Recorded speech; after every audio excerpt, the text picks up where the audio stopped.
So, the title of this conversation is Becoming Who You Always Are. And if you're paying attention to how that is written, it's basically saying are is present tense. Becoming usually denotes that you're coming from one place and then evolving into something else or changing into something else over time. So to use this kind of gerund of becoming and then adding are, it kind of collapses time, if you will. Hey, what's up, notes?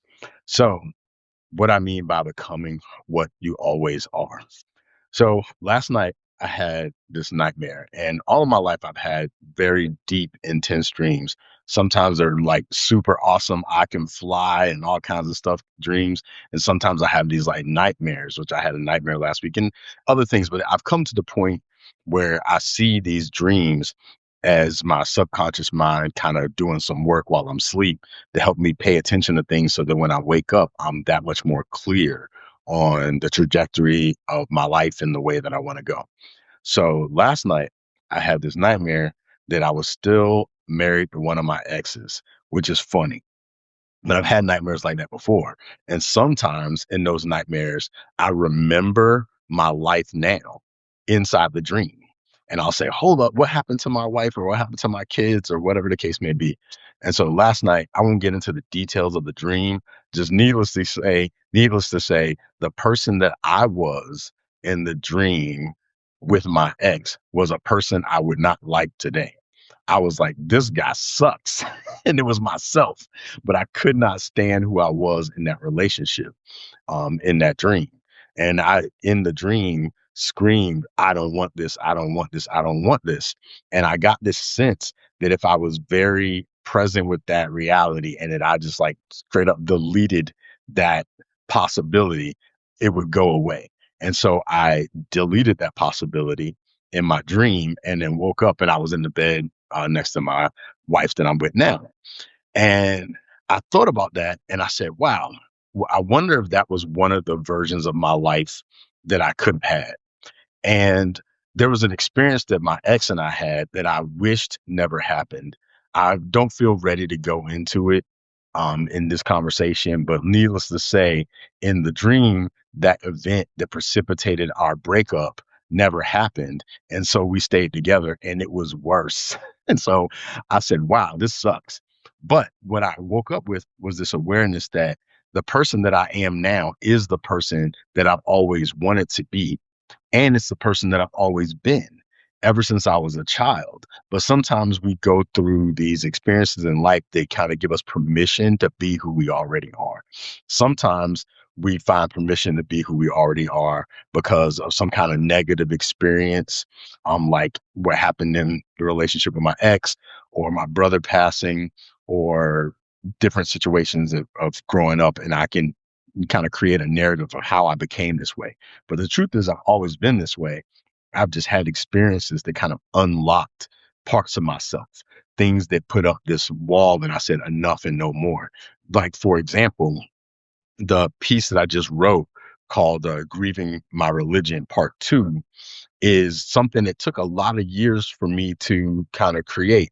And I actually wrote Grieving My Religion Part One last May and started writing Grieving My Religion Part Two the next day. And it took all the way from May till a couple of days ago for me to produce that piece because there were certain events that needed to happen that pushed me to the edge where I was able to write and kind of verbalize some of the things that I wrote in that piece. But before that, I could have, but I didn't because I needed, at least subconsciously, some kind of permission structure.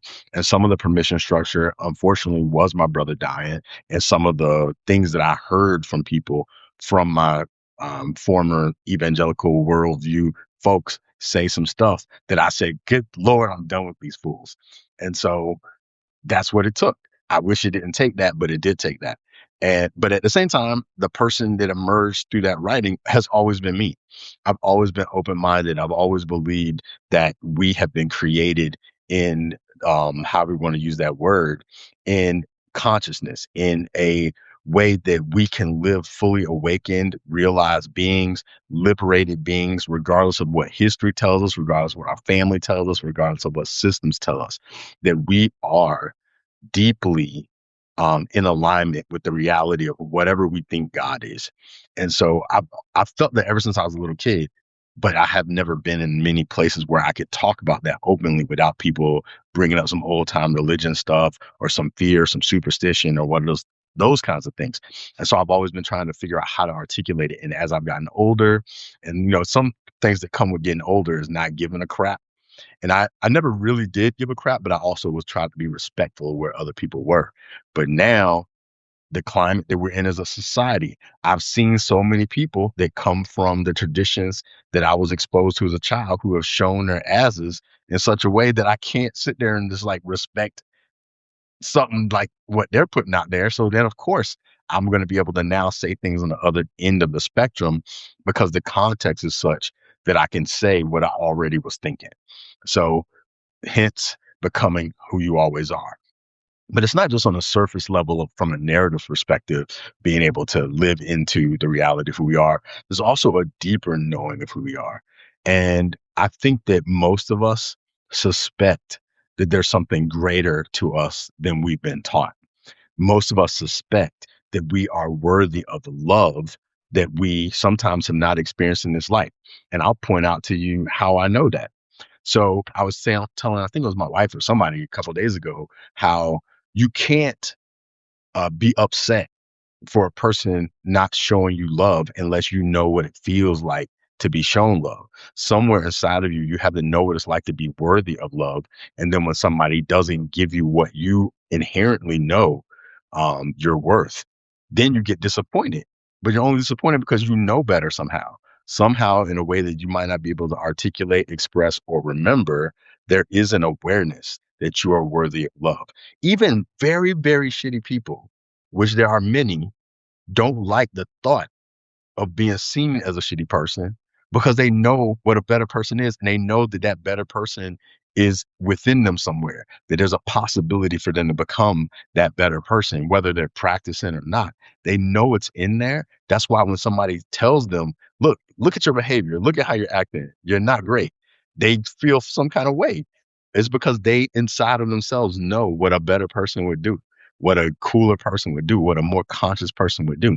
A lot of times when I'm acting out into the world, I'll ask myself questions that then inform how I show up. So I'll ask myself, what would a conscious person do right now? What would love do right now? What would an awakened person do right now? Or is the old school thing, what would Jesus do? Which I'm still rocking a WWJD bracelet. Is those kinds of questions invite us into the possibility, not of just becoming what we can be, but becoming what we already essentially are. I've met a lot of kids. I'm like, and I never met a kid. It's a rare time you meet a kid that they came in the world and they were just suck. Usually they come in innocent, full of wonder. And there's a reason why the teaching of Christ said to be like a little child. There's a way of being in the world that we come into this experience with. It's inherent. And then it gets covered over in lies and ego and self protection and all these other things. And then we forget who we are. Well, I'm on a journey of remembering. And part of remembering sometimes means looking back and seeing how you got lost, retracing your steps, knowing that if you're not where you want to be, somewhere you made a wrong turn, go back to finding that place where you made that wrong turn and then make a new turn or a U turn. And that's where I am most of my life. One of the gifts of the grief that I'm experiencing right now is I'm basically, in so many ways, reliving a lot of my life through the lens of grief because I learned at an early age that my feelings were inconvenient. So I used to push them off to the side and I would ignore things that could have been sad or grief. I only gave myself a little piece of it and then I just kept going. But as I revisit some of those things, I'm feeling pain that I probably could have felt 15, 20 years ago, maybe being with my ex. Oh my God, that nightmare was terrible. Anyway, but I'm even revisiting some of those things and then allowing them to do their work in me and then shifting the person that I am in this moment. And even back in those times, if you're using linearity to kind of create a historic trajectory, then I was those people. I just did not allow the grief to shape me in the ways that they could have. And now that I've gotten to this place in my maturity and I'm able to take the lens of grief that I picked up from my brother's passing and revisit experiences with my parents, experiences with my brother, experiences with my neighborhood, my jobs, things that I could have really let hurt me that I never did back then. I'm actually letting them hurt me now and then asking myself, like, what do I get from that? What do I learn from that? How can I grow with that? And then I'm shifting in the present moment.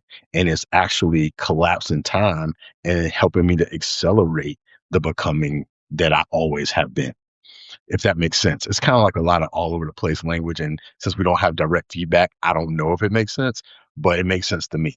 So, my invitation to you is for you to ask yourself some questions. Maybe ask yourself, who would you be if you didn't have this negative experience that maybe took you in the dark place? Or who would you be if you had a better experience? Because we know in here, or maybe it's out here, whatever we know. So, asking ourselves some questions that will deliberately and intentionally call to our conscious awareness ways that we could have been, and then choose the preferable ways. Choose the ways, like in my dream last night, I was a weakling, bro. I couldn't stand myself because I was still with my ex, and she was holding my like love for my child against me, and then I was being like a cowardly person because I didn't want us to break up because I wanted to have a whole family, which when I was a kid, when my parents broke up, I wanted them to have a whole family. So in my dream, my ex and I had a kid, which in real life we don't. But in my dream, we did have a kid. And because I didn't want to leave the kid, I stayed in a relationship with her.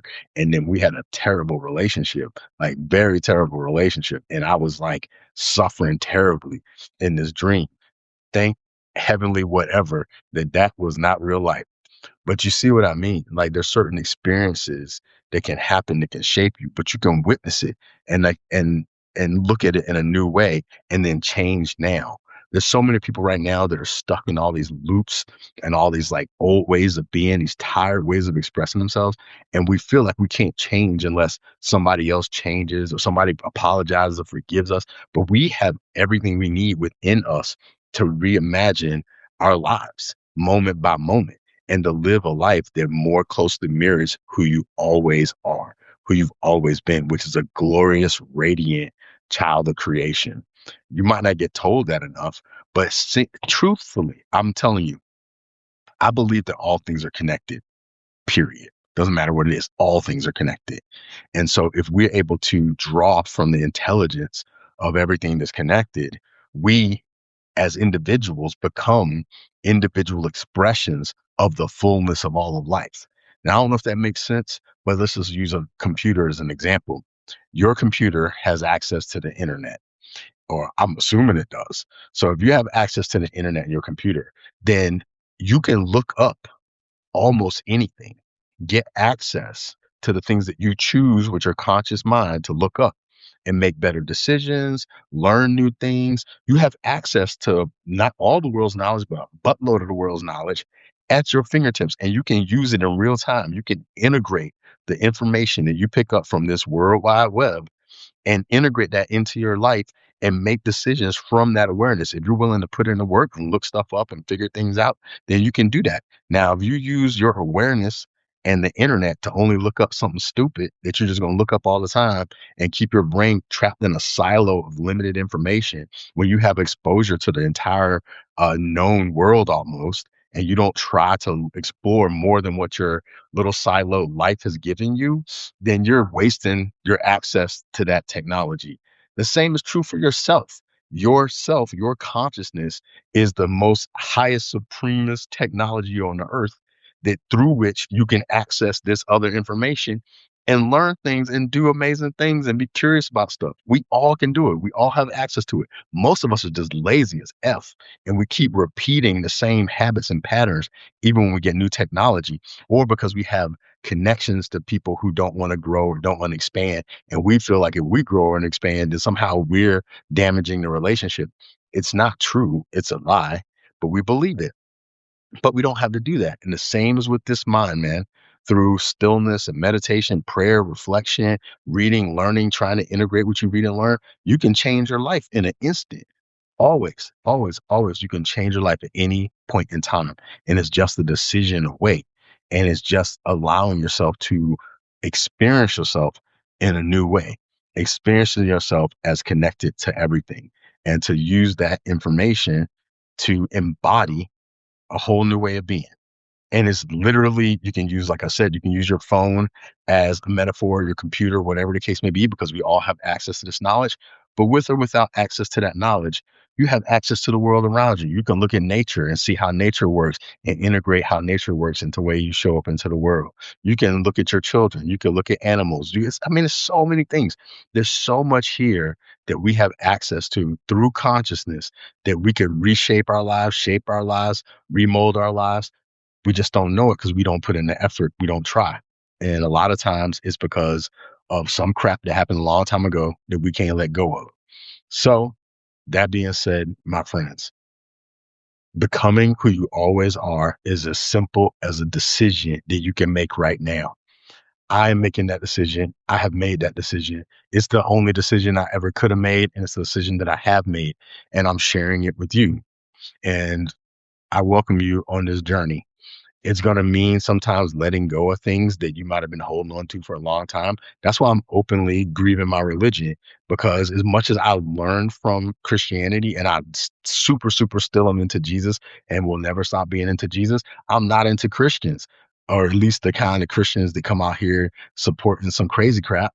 So my attachment, which I had to the word and label Christian, and the belief that if I didn't say the word Christian, then somehow I wasn't following Christ or wasn't in a relationship with Christ. That was stupid. So I'm in the process. I haven't 100% let it go. I could let it go now, but I'm still learning from the attachment. I'm learning of why was I connect this? Why wouldn't I let this go? Why?